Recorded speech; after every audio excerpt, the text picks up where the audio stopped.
everybody, this is City Scrapper. Thank you so much for joining me today. Today I have another layout using the January My Creative Scrapbook limited edition kit. Here I'm showing you how I'm making some rosettes. I use them mainly on this layout, but I do put them on a couple of other layouts that I make this month. The first thing that I do is I take this Martha Stewart scoring board and I make a score every 1/4 inch. Then I am making a little accordion out of it, just folding back and forth until the whole 12-inch strip has been folded accordion style. I learned during a demonstration given by Alice Bowl that when you are making a rosette, you want to make sure that you overlap a decent amount at the end of the rosette so that later on the paper doesn't come apart. I put a little bit of hot glue in the center, and I am using these circles that I punched out using a punch that I had. I'm putting one on the front and one on the back and just holding it together until the hot glue dries. And I made rosettes in several different sizes, which of course you can just change by varying the width of the paper that you're using. I wanted to make a diagonal on the paper. I measured the same distance down from the top as I did up from the bottom. And I'm using this longer metal ruler and an X-Acto knife and cutting the pattern paper into 2 pieces. I have this piece of 120-pound smooth white cardstock. It's a very heavyweight paper, and I'm covering it with white gesso. And I'm making sure that I cover the whole thing. So I usually go over each area more than once. I dried it with my heat tool, and now I'm using some Tattered Angels Glimmer mists, and I'm making some areas of color around where those photos will be. And I want to highlight the brighter colors on this one. So I'm using that blue color and then this green color, and the sprayer is clogged on this one, so I'm not able to use the spray, which makes the process a little messy, or for me it makes it messy. And I'm trying to add it to the plastic, and in the end it gets onto the layout, so that's the important thing. Now I'm using some pinks. And I guess that one must be clogged too because I'm pouring that onto the plastic. And I use a couple of different colors of pink because there's a couple of different colors of pink in the papers.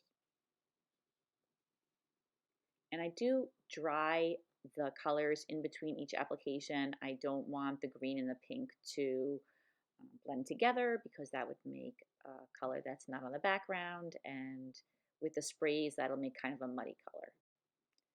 At some point, I add some splatters to each area of color in the same color. So I will put the splatters that are blue on top of the blue areas. And same with the pink and same with the green. I also like to add layers of color. So I will dry the colors in between and then go back and add another layer of color on top of the layer that's already there. I I'm making sure that I'm getting color all around that area where the photos are going to be placed. And I don't always show it, but I do dry the layout frequently. Here I am just making sure that everything is the way that I like it and that the pattern paper is going to look good. Here I am putting those splatters down, and these spray bottles, some of them drip. And luckily it doesn't matter because all of that is going to be covered up. Here I am adding another layer of the pink color. Sometimes the pink can end up looking almost white, so I do like to go back in with the pink and add a couple of layers of that particular color. And then I go back in there with one more layer of the pink spray just to build up that color a little bit more. And that just about does it for the color on the background. I go back in with a little bit of white acrylic paint to cover up that green spot that had dripped on the top. And I'm also going back into this area on the left here that I felt a little bit too much of the pink spray got in the white area. So I'm just dabbing it on there and covering it up. And now I'm going over the color, and I've been doing this now with this particular collection on each of the layouts. I love the colors, and I still want to put the colors on in a way that they look intense and deep and rich, but then I go back in and I cover them up a little bit because the colors need to be more muted to match the papers and the embellishments in this collection. And I love the deep, rich colors. I think they're super, super pretty.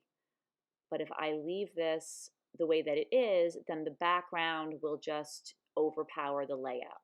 So I want the background to stay in the background as far as your attention. And so I've been doing this a lot. It works pretty well. Just going back in and covering it with gesso. And that was white gesso that I just poured out on the top of the layout there. And just dabbing it on there. I'm not brushing it. I'm just dabbing a little bit. I don't want to reactivate the colors with the paint and then spread them around with the brush. So just dabbing them down will accomplish that. Now I'm taking my favorite mix of white modeling paste. This is the Crafters Workshop modeling paste and some Momenta white stencil paint, and mix those together so that the modeling paste will be really white because it's on its own, it's off-white. So now I'm just going around and using that stencil. That's a Vicky Bouton stencil, and that was included in this month's kit. And I'm just spreading the modeling paste, pushing it through the stencil, and I just followed the colors there. Now I'm adding some white splatters, and these white splatters are just white acrylic paint. I had used that white acrylic paint from a tube earlier. I put that in a little container with some water and I shake it around, and I keep it handy on my desk because I like to put a lot of white splatters on my layouts. I usually go around several times with the white splatters. I am thinking about backing my photos.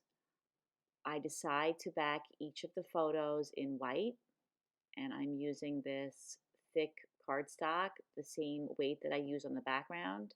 It's a very pure white, so I like to use that when I want a bright white black background.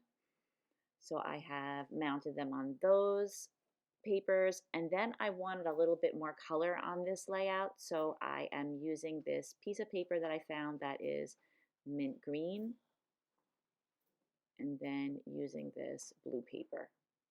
And those colors match really well with the colors in the collection.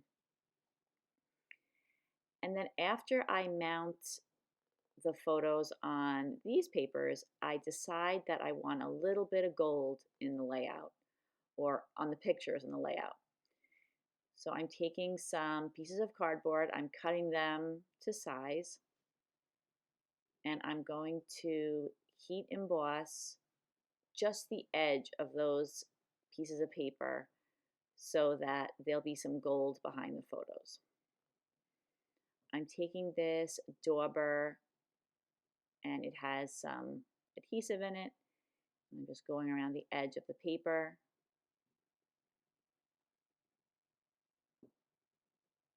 And now I'm doing it again, pouring on the embossing powder. And I just keep this piece of folded paper handy, and I use it a lot, and I'll use it until it wears out, and then I'll just get another piece of scrap paper. So here I am just heat embossing the edges, and the first time it looks great, and then the second time it looks even better, and it will fill in any little missing spots like that one that you see there. And now I have heat embossed both of these pieces of cardstock twice, and I'm attaching my mounted photos onto those gold rimmed pieces of paper. Now that everything is mounted, I'm going to add this piece of crocheted lace that I found in my stash. This was just the perfect color. I had a lot of pink, but I couldn't find a lot of pink that was the correct color, but I thought this was super pretty and matched perfectly. So I'm just using my ATG adhesive to attach that down. And I'm just double checking with my ruler to make sure that it's on there straight. And then I'm just turning it over to the other side and attaching the ends down. I also use a little bit of Scotch tape because sometimes it comes apart. So there's a little added insurance that the ribbon will stay put. I want to attach the two photos together and then attach them to the background as a unit. I knew I wanted to pop them up on some fun foam. So I go in with some scraps and some larger pieces and cover the whole back so that I can pop the photos up off of the background. I don't include all of the rearranging that I did on this video because if I did, it would be an extremely long video, but I decided finally to put the rosettes in a line across the bottom and then put the embellishments on either side of the photos. The idea for this layout came from that piece of chipboard on the lower right-hand corner. It's two girls around a birthday cake. So I decided to make a birthday themed layout when I saw that. And there's also the tag has a present on it. And there's that cake off to the left. It kind of looks like a wedding cake, but I decided to just use that. I put that cake inside a frame that was part of that piece of chipboard. And some of these items get moved around, but one thing that stays are the hearts on the top that are serving as balloons. And I do use a lot of the items that are on the page, but I move them around. The one thing that I'm sure of is that I know that I want the photos to be in the center of the page, so I decided to attach those down. And now I am attaching down the rosettes with the ATG adhesive. And I decide that I want to put some fun foam on the back of them so that they'll sit correctly on the layout.